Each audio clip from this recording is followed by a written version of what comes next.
casual eye, it may look like nothing more than a sleepy little fishing village, typical of those found throughout the Caribbean. But Port Royal is different.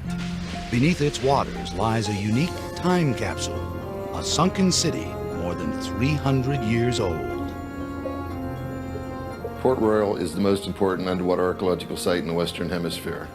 There's more history and archaeology down there than 50 or 100 shipwrecks all combined. The history of Port Royal's sunken city, its legendary rise, its catastrophic fall, and promising rebirth, begins in the middle of the 17th century, when European nations fought over possession of land in the New World.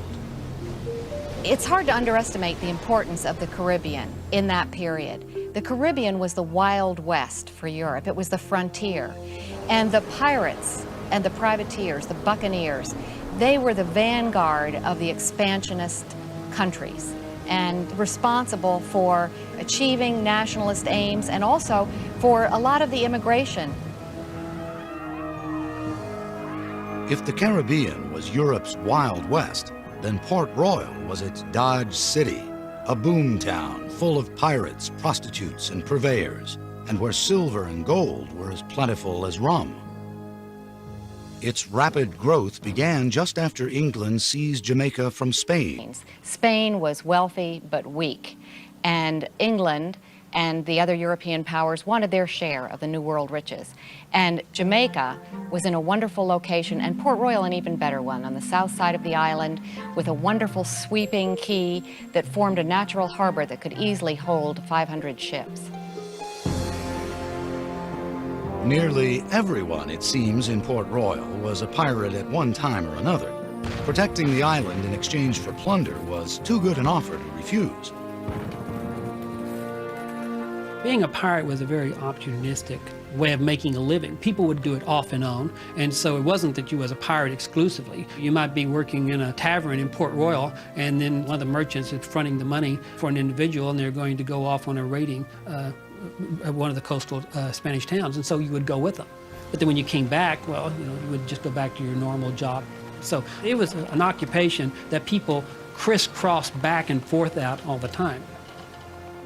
Commodore Christopher Mings, a British naval officer and a privateer, brought in Port Royal's first Great Haul. More than 20 chests filled with silver coins and gems worth £500,000. His tactics earned him the nickname El Diablo, the devil from the Spaniards. These hand grenades help explain why. Mings and his successors used them as part of their arsenal to terrorize Spanish vessels carrying trade goods from Europe and the Orient. The iron balls filled with gunpowder were lit with a fuse, then tossed onto the deck of a galleon. The explosion caused death and injuries. Or treasury of the West Indies is always like a continual mart or fair, where all sorts of choice merchandises are daily imported. As this salvaged Japanese sword suggests, the markets of Port Royal were a cornucopia of plunder and contraband, a place where anything from Oriental objects of art to African slaves could be had for a price. Any of the material that was coming in through piracy into Port Royal within 2 or 3 days was now in the hands of the merchants. And so it's the mercantile industry of Port Royal that actually made it the wealthiest English town in the New World. Port Royal was also the most populous English town in the New World. Bigger than Boston, it boasted a population of between 6,000 and 8,000 people. A brass menorah recovered from a sunken synagogue reflects their diversity. At a time when the British colonies of North America were largely single-faith enclaves, Port Royal supported Jewish, Quaker, Catholic, and Anglican houses of worship. The local clergy's faith, however, was sorely tested. 1 out of every 4 buildings in town was either a brothel or a tavern, prompting one reverend to condemn Port Royal as the most wicked and sinful place on earth. The pirates' decadent ways were indeed legendary. When they returned from their adventures, they were only too eager to blow their booty, indulging their every vice. According to an early history of Jamaica, wine and women drained them of their wealth to such a degree that in little time, some of them were reduced to beggary. Port Royal's most celebrated prostitute, Mary Carleton, was likened to a barber's chair. No sooner was one out than another was in. The governor of Port Royal commented that the Spaniards wondered much at the sickness of our people, until they knew the strength of our drinks, but then wondered more that they were not all dead. Port Royal, the wicked city, was noted for its drinking, debauchery, gambling, etc. And of course, these guys imbibed from morning to night. And a lot of guys made their own drinks, especially the rum, which was called Kill Devil's rum. And a lot of times it was mixed with gunpowder. And in the house of a David Owens that we worked in, we found his still. This was used for making rum. Of course, it was heated under here, and stuff was distilled and put in onion bottles like you see here, so named because of the shape. And in this particular house, we found several hundred of these onion bottles. A lot of them were still sealed. We had used hypodermic needles and got an idea what the contents were. And these guys didn't mess around just with drinking with little small glasses or jiggers. They used big things like you see here. This is a German beer stein made of stoneware, or you could call it a tankard. It's actually a shape of a tankard. Some people call them flagons. And so you can imagine, it would take 2 of these bottles just to fill one of these. And when a guy was drunk or came back from a new sortie where he captured a whole bunch of treasure, they'd go down with barrels, running down the street with barrels, and insist everybody had to take a drink. And they filled this thing to the brim and said, chug-a-lug. And could you imagine drinking that much rum? You just pass out and fall on your bippy. So those were the great days to live. Too bad I couldn't have been there myself. If there was one man who personified Port Royal's raucous social scene, he was Henry Morgan, pirate extraordinaire. He didn't just raid ships, he invaded countries. His exploits, more than anyone else's, would give Port Royal its mythic aura. Of all the pirates who made their base in Port Royal, none was more famous than Henry Morgan. He had come to Jamaica from Wales as an indentured servant, but soon took up freebooting. His exploits on the high seas made him the most celebrated and feared pirate of the 17th century. He's separated from other pirates because he was a brilliant tactician. He was courageous, many of them are, but in spite of the fact that he often had fallings out with the men of his company, he was incredibly successful. Morgan's expeditions rivaled those of any nation's army of the period. His most ambitious raid took place in 1670, when his force of 2,000 buccaneers invaded Panama City, the main depository of Spanish gold and silver on Central America's Pacific coast. They made an incredible trek through the jungle. They didn't take any stores with them. They counted on finding food. They didn't. They almost starved to death. The men were actually cutting up their shoes and boiling the shoe leather and their pieces of their leather pouches to eat.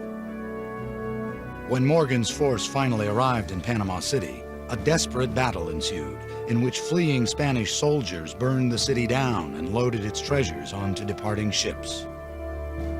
Once in control, Morgan's men tortured residents until they revealed where they had hidden their valuables.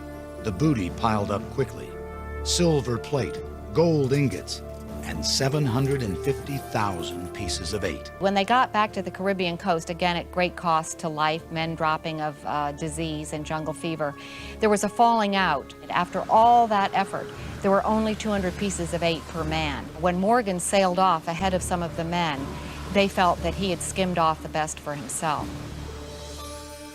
The men may have been referring to these pieces. Rarely put on public view, they are known as Morgan's silver, believed to be the only known plunder remaining from the raid on Panama City. Upon his return to Port Royal, Morgan was hailed as a conquering hero, but King Charles was not pleased.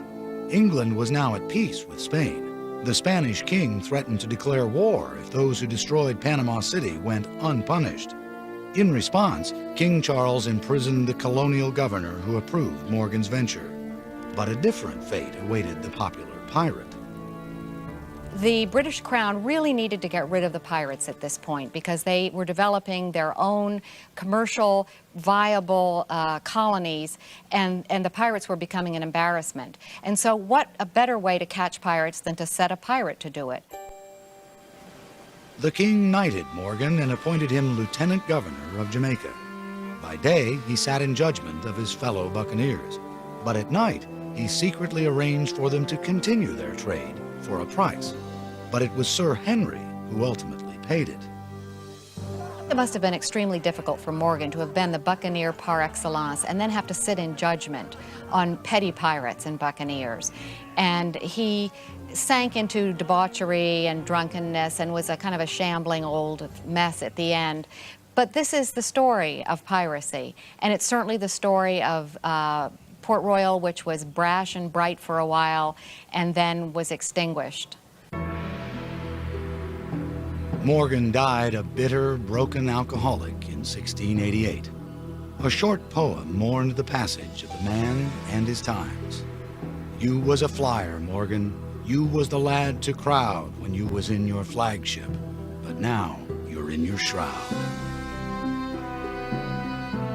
Morgan's era was over, but Port Royal continued to thrive into the early 1690s as a pirate haven. Sometimes were as many as 150 buccaneer pirate ships right in here, and of all different nationalities. I mean, we're talking about people who were plundering in the Red Sea, plundering off of Madagascar, all around the world. They all came here. But the boom could have gone bust at any moment, not from sudden political changes, but rather from geological shifts. Port Royal was precariously situated on a thin spit of land at the tip of the Palisados Peninsula. It's unconsolidated sand with the water table of 1 foot to 2 feet beneath it. And and they build this town up on it, and you can't dig foundations for the houses because you hit the water table too quickly. As a result, Port Royal has always been vulnerable to natural disasters. Just how much can be seen in this structure, the Giddy House. It tipped over in an earthquake in 1907 and got its name from the sense of disorientation it induces in those who enter. It's nothing, however, compared to what Port Royal experienced back in June 1692.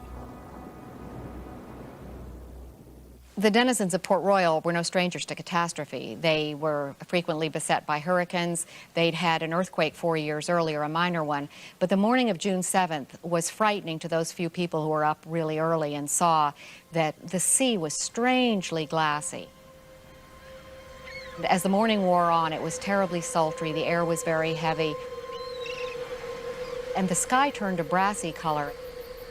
Shortly before noon, there was an absolutely apocalyptic event. In many places, recounted a survivor, the earth cracked, opened, and shut with a motion quick and fast, and of these openings, 200 or 300 might be seen at a time. In some of these, people were swallowed up. In others, they were caught in the middle and pressed to death. And in others, the heads only appeared, in which condition the dogs came and ate them. Here you have 2,000 buildings, and all but about 160 slid into the sea in a matter of seconds, because there were also 3 tidal waves, and almost all the shipping in the harbor got all freaked up and thrown on top of the buildings, and it's really scary. It's like some of these Hollywood movies, but this actually happened to these people. Perhaps the most compelling account of the earthquake is etched on the headstone of Louis Galdi in the graveyard of St. Peter's Church. He was swallowed up in the great earthquake, by another shock thrown into the sea, and miraculously saved by swimming until a boat took him up. Galdi was one of the few to survive. He went on to become a church warden. The fate of his fellow citizens must have given him cause for prayer. 2,000 people, about a third of Port Royal's population, died immediately in the disaster. Approximately the same number perished in the following weeks from diseases caused by the rotting of unburied corpses. The town itself was devastated. 33 acres, nearly 2/3 of Port Royal, collapsed into the sea. Gone was everything from 5 of the island's 6 forts to Henry Morgan's grave. Even in its decimated state, Port Royal's notorious reputation survived. Looters roamed the streets, cutting off the fingers of the dead to more easily pilfer their rings. Others dove into the water, recovering what they could from the rubble below. Clergymen preached this catastrophe of biblical proportions was God's punishment for Port Royal's wicked ways. Perhaps they were right. The town was never the same. Though rebuilt, it was hit by a series of hurricanes and fires that drove many residents to relocate to Kingston, a new settlement that became the island capital. Scientists, however, have another explanation for the cause of the disaster.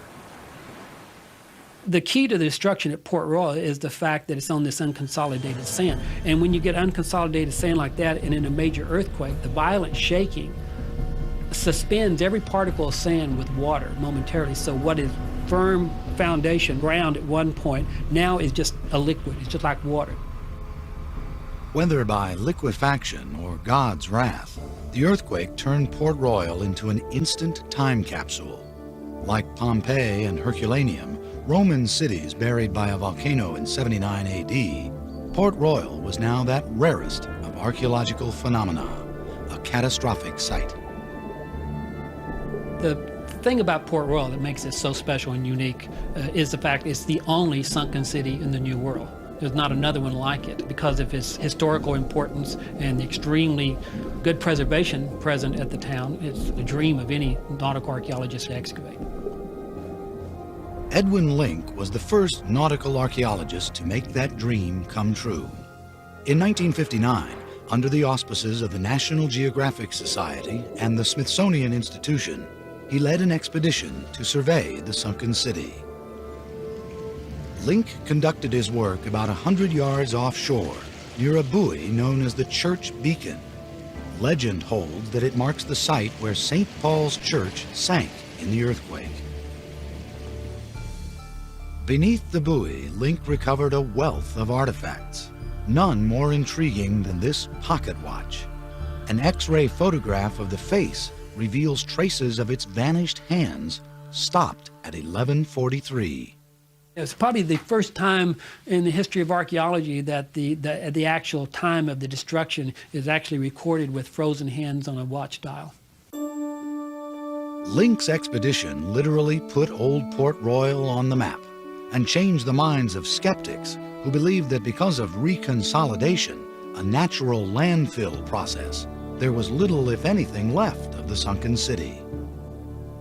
Link's greatest contribution was the fact that he proved that there was a sunken city down there and that it had great merit to have somebody have a bigger project. That somebody was Bob Marks, an underwater archaeologist. He would lead his own expedition 5 years later and recover enough artifacts to rival the plunder of any Port Royal pirate.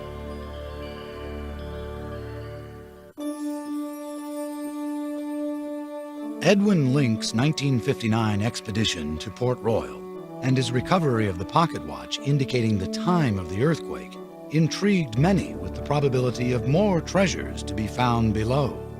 Perhaps no one was more curious than Bob Marks, an underwater archaeologist imbued with the lore of the sunken city. When I was 5 years old, I read a book about a guy who claimed that he walked the streets of Port Royal. The cathedral bell was chiming, skeletons were in the taverns with flagons in their hands drinking the booze, and I read that over and over and over, and I kept saying, one of these days I'm going to go there and do that. That day came in 1964 when a development company announced plans to turn Port Royal into a Caribbean version of colonial Williamsburg. That meant dredging for cruise ship piers right where the sunken city was located. When Marks heard that news, he took action. I was able to convince the governments, with the help of the Organization of American States and UNESCO, both organizations which I was consultant to on underwater archaeology, to save all the goodies down there. And little did I know at the time that I'd spend the next 4 years around the clock working and only do a tiny part of the site, like 5% of the overall site. Marks excavated that portion of the site most threatened by the proposed dredging. Working in depths as low as 25 feet, he used an airlift, a long vacuum-like tube, to pump the silt onto a barge where small artifacts collected on a screen. Marks didn't know what he would find, but he had a dream. From the very, very beginning, when I first started the excavation here at Port Royal in 1964, I dreamt about, let's find Henry Morgan's grave, because we knew he was buried at Port Royal, or at least his tombstone. Marx's quest wasn't easy. Sewage from Kingston severely limited underwater visibility. Sharks lurked nearby. Cave-ins and earthquakes threatened. You're working in a cesspool, but the information that you're getting, you can't get anyplace else. So we put up with it day in, day out. And every morning, I'd wake up so excited to say, okay, what am I going to find today? Apparently, a lot. Marx may not have found Morgan's grave, but he and his divers seem to have salvaged everything else. They recovered thus far the largest haul of artifacts from the sunken city, in the millions by Marx's own estimate, all of which fit his definition of treasure. Treasure is anything of importance to mankind that comes out of the sea or from a land site. So treasure doesn't have to be gold and silver. It's something that's interesting for people, and it's something that adds to the knowledge of the past. That's what treasure is. Some of Marx's most interesting treasures are the oldest ever found in Jamaica. Soon after I started the excavation, I realized that others had lived there before the pirates settled in Port Royal in 1655, because I began finding Arawak artifacts. Arawaks were the first settlers on the island. They were there at least 1000 AD, and they were all over the Caribbean in different islands. And some of the first artifacts we found were these religious figurines that you see here, made out of stone, probably of Indian gods. And we found several of those also in wood, in very good condition. And the next thing we started to find was a number of ceramic vases and pots like you see here. This particular one here is really great because it's in the shape of an Arawak canoe that was used mainly for fishing and transportation between the islands. And these adzes or axe heads are interesting because these two here are made out of jadeite, and the nearest source of jadeite is Guatemala, which shows that they had trade, all the way to Central America. The two biggest are weapons used to fight, and the smaller one is used as kind of a axe for chopping wood or digging out a canoe or something like that. So it really was great to find all these Indian artifacts on the site. Most of Marx's finds are fittingly stored in a landmark building, Port Royal's old Naval Hospital, built in 1819 and owned by the Jamaica National Heritage Trust.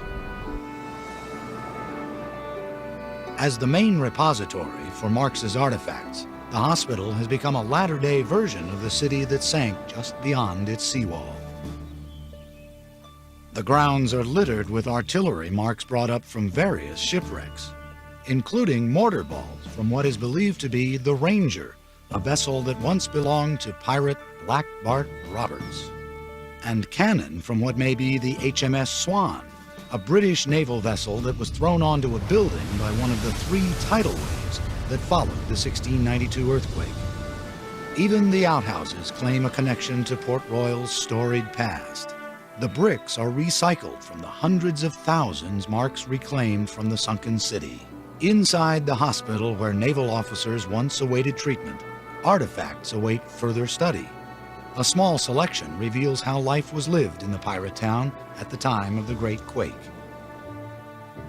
This was originally thought to be a cooking baster, but analysis of its contents at the British Museum revealed that it's really a urethra syringe. With it, a mixture of lime and molasses was injected into a man's penis to treat venereal disease. These lead pieces were used as weights in the fish and meat markets. Their markings, however, indicate an amount more than they actually weigh. Whoever patronized the salesman who used them got cheated. And a crushed pewter chamber pot permanently bears the impact of the earthquake's brutal force. But it's in the Institute of Jamaica, in Kingston, that one finds perhaps Marx's most valuable object. Every diver dreams of finding a treasure chest. And here I actually found the wooden chest, and inside were 3,000 of the most perfect silver coins, because the same anaerobic conditions that protects all the organic material also protected the silver. And they were the most perfect coins I ever found. This piece of 8, plundered by pirates from a Spanish galleon, is one of the few left from Marx's excavation. It's kept in a vault because most of the other coins have since disappeared and are presumed stolen. grim proof of their irresistible allure. It also provided the irrefutable proof the Jamaican government required to halt the planned dredging of the harbor. Because of Marx's work, the sunken city would not be disturbed, but rather discovered anew by future underwater explorers.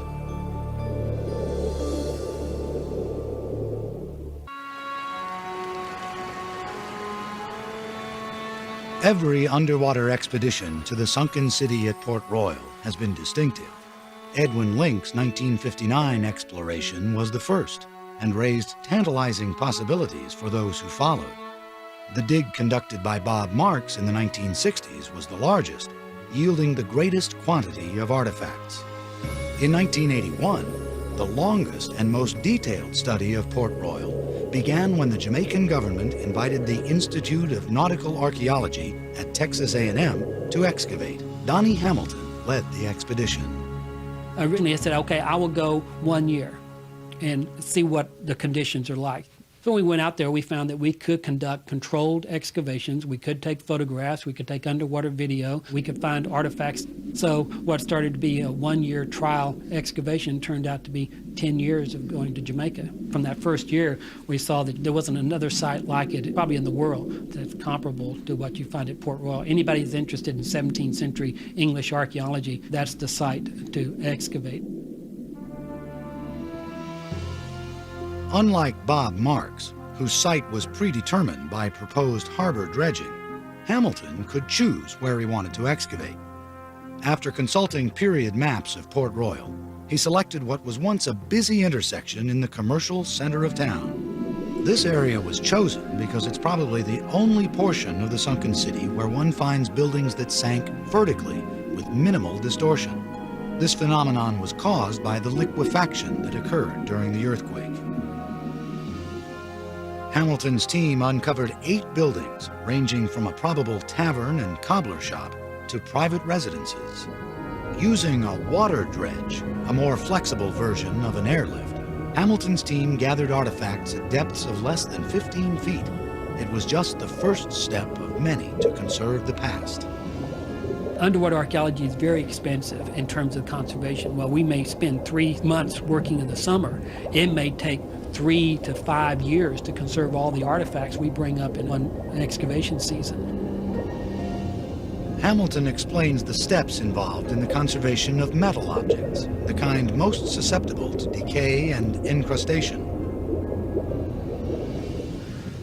The biggest problem we have with the artifacts from Port Royal is just the fact that they're all covered with marine growth from being 300 years in the salt water. And so the first process we have to go through is x-raying them to find out exactly what is inside each one of these incrustations or concretions. We take each encrusted object and make an x-ray of it before we start the conservation process, and then the x-ray shows the interior detail. On this x-ray you can see the trigger of a gun. Here's the side plate of the gun, the spring inside behind the side plate, and then part of the hammer which held the gun flint. And the x-ray shows us clearly the degree of preservation, and it determines the next process as we go through. As soon as we evaluate the x-ray and determine what's inside, then we just start mechanically cleaning the incrustation off the object.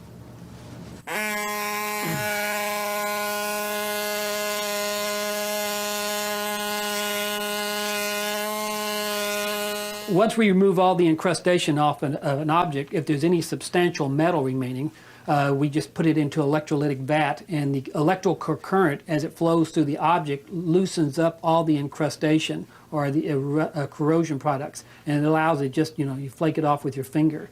And this, in the process, it stabilizes the metal. Then after we go through electrolysis, we just go through a rinsing process to remove all the residue of this chemical, and then we seal the object off in a vat of microcrystalline wax, which then stabilizes it, and we're allowed to put it on display then.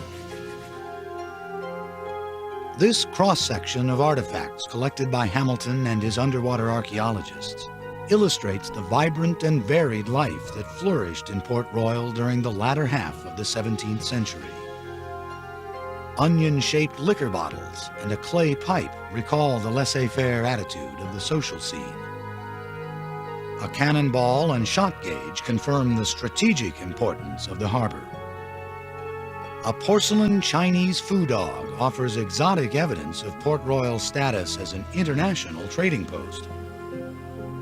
And a gold wedding ring, buckles, and a pearl earring hint at Port Royal's wealth. Ironically, they do not fit Hamilton's definition of treasure. I'm an archaeologist, so I define treasure in terms of data. Data is a treasure because data is interpretable. You can do something with it. Gold to me is immaterial, but does it have marks on it that I can identify to a maker or to a time period? It directs our research, tells us where to go to find the historic documents or the records that fill in the gaps. And so that's what's a treasure to me. To Hamilton, these seemingly ordinary pewter plates are treasure because they bear the mark of its maker, a pineapple with the initials SB. Searching for who SB was turns an archaeologist into a detective and demonstrates the invaluable role documents play in reconstructing the past. After consulting several archives, including a 1680 Port Royal census, Hamilton discovered that SB was Simon Benning, a local pewter maker. Further research located his will, providing information on his family and property holdings, while his inventory quantified his success as a pewter maker. We know from Simon Benning's inventory that he had over 2,000 finished plates, which is a very large inventory. Essentially, he's the only pewter maker in the entire island. With only a set of initials as his starting point, Hamilton's research ended with a profile of Simon Benning, Port Royal's pewter maker. He was likely born in Tuthill, England, came to Port Royal via Barbados around 1663, bought property on High Street, had a wife, 2 sons and a daughter, prospered in his trade, and died in 1687, 5 years before the Great Quake. I like Simon Benning because essentially I brought him back to life through the excavation and the research that we conducted with the artifacts that we could relate back to him. Bringing back to life the citizens of Port Royal doesn't always require an artifact with a mark on it or documentation. Sometimes the past becomes more human simply by an act of compassion. While excavating the last structure on their site, Hamilton and his team found the remains of 3 children caught in the quake. It was enough to stir the heart of even the most professionally detached archaeologist. One child was at the back hearth and the wall fell over, and so the child was between the wall and the floor. And then we found another child at the front door at the house. Either the child was either running into the house or running out of the house, but it was right at the front door. So in a situation like that, there is an emotional involvement. Hamilton had the children's remains buried in the graveyard of St. Peter's Church. Their modest tablet may not lure any treasure seekers, but it's valuable in its own right. It's the only memorial to the victims of the earthquake of 1692.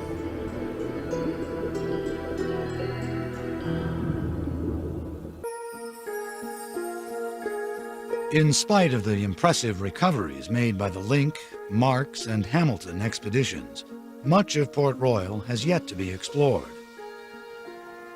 Of the 33 acres that originally sank, 20 have been lost to reconsolidation, nature's own landfill process. Of the remaining 13 sunken acres, only 3.5 have been excavated. Only a very small area of Port Royal has been excavated because it is such a time-consuming thing to work underwater, and because you're working in 10-centimeter levels as you dig, it takes a long time to excavate a single area. Marianne Franklin, a PhD candidate at the Institute of Nautical Archaeology, is planning the next excavation at Port Royal. Her site is the shipwreck of what is believed to be the Ranger, a vessel with a curious history. Of French origin, it was seized off the west coast of Africa by Bartholomew Roberts, also known as Black Bart, one of history's most infamous pirates. He was interesting because unlike most pirates, he was a teetotaler, and he made his men sign articles. Every pirate had to sign articles agreeing to the rules of the ship, and his included no swearing and no drinking. and lights out by 8 o'clock. On the high seas, however, Black Bart was a terror, raiding and plundering at will during the early 18th century. The British Navy finally brought him down after a long pursuit and a short battle off the Guinea coast. Following Robert's bloody death, the Ranger returned to Port Royal, where it sank in a hurricane in 1722. Bob Marks located a shipwreck during his excavations in the 1960s that loosely fit the description of the vessel. Franklin intends to determine definitively if it is the Ranger. She doesn't expect to find pirate plunder on board during this exploratory dive. Anything of monetary value has long since been salvaged, but Franklin does hope to find her own version of treasure. Treasure for an archaeologist is not material goods, things you can hold or sell for monetary value. What's neat is that you can go down, look at the archaeological record, put it with the historical record, and get a better understanding of a different time in the past. That makes sure that the information you find gets to the public so that kids can understand, because if you just keep what you find to yourself, you're no better than the pirates. The interesting thing about finding the Ranger and doing this excavation now is, as we speak, they're excavating Blackbeard's vessel, Queen Anne's Revenge, off the coast of Carolina. These two vessels were both used by the pirates at the end of the Golden Age of piracy in 1721. So archaeologically, we'll have something to compare it to from the same era, another vessel. And these are the only two ships that have been excavated by archaeologists using controlled techniques. But Bob Marks proves, however, that one need not utilize the controlled techniques of an archaeologist to recover a wealth of artifacts in the waters off Port Royal. He shows just how easy it is during his first return to the sunken city in over 30 years. I went out there in 40 minutes just using snorkel equipment because no scuba equipment was available, and hand fanning with my little hand. I went and found all these little goodies you see here, and it gives you an idea of the diversity of different stuff there. Among Marks's finds are broken bits of Chinese porcelain, musket balls, a child's marble, broken pipe stems. These two, when put together, reveal where the pipe was made, Glasgow, Scotland. And a nondescript chip is actually a coin, a Spanish piece of 2. When one looks carefully, the coat of arms of the Spanish king becomes partially visible. So this was all in 40 minutes. I didn't really expect to find anything. And of course, I was excited as the first day that I ever been on a site. Port Royal has the greatest potential in the Western Hemisphere for the field of underwater archaeology and maritime history.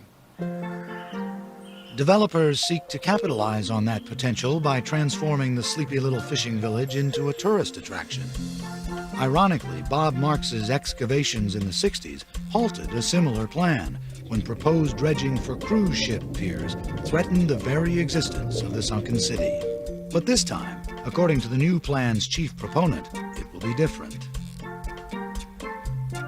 Things have changed significantly, and we're putting in the cruise ship pier in an area where we do not need to dredge. And this is an area far enough away from the sunken city that there will be minimal, if any, impact on the sunken city of Port Royal. The whole way that development is done has changed. The redevelopment plan will take between 5 and 10 years to complete, at a cost of more than $50 million. It features the restoration of historical landmarks and the construction of shops, taverns, and restaurants, staffed by local residents in period costumes. The most ambitious part of the plan calls for the installation of an underwater museum, believed to be the first of its kind, from which tourists can look out onto historically accurate diorama scenes of life in the sunken city. The entire redevelopment project is intended to give Port Royal a major facelift without destroying its fragile natural beauty and cultural significance. We will be cognizant of two major issues. Number one, the environmental impact, and we're doing environmental impact assessment studies as we speak. Secondly, we're going to be doing an archaeological impact assessment study, which is going to look at all the archaeology of the area to ensure minimal impact. So we are very cognizant, and if we need to change the plans, we will, in order to ensure that there's minimal impact. When completed, it's expected that the redeveloped Port Royal will be as prosperous as it was in its heyday, attracting people from all over the world and taking in enough gold and silver to rival Henry Morgan's fortune. We've run our numbers on the economic impact. You're talking about 25,000 people visiting Port Royal on a weekly basis, each spending in the range of $100 US. When you multiply that by 50 odd weeks, you know, you're talking about significant amounts of money, about 125 million US per year, coming into the economy in Port Royal and Kingston, but Jamaica generally. Despite its notorious past, the future of Port Royal holds great promise, and that's a treasure sure to enrich everyone. We believe that Port Royal is an absolute treasure because it can be transformed into something which serves a very positive and useful purpose in terms of education, in terms of understanding of our history, in terms of understanding how people related to each other in a peaceful and vibrant way.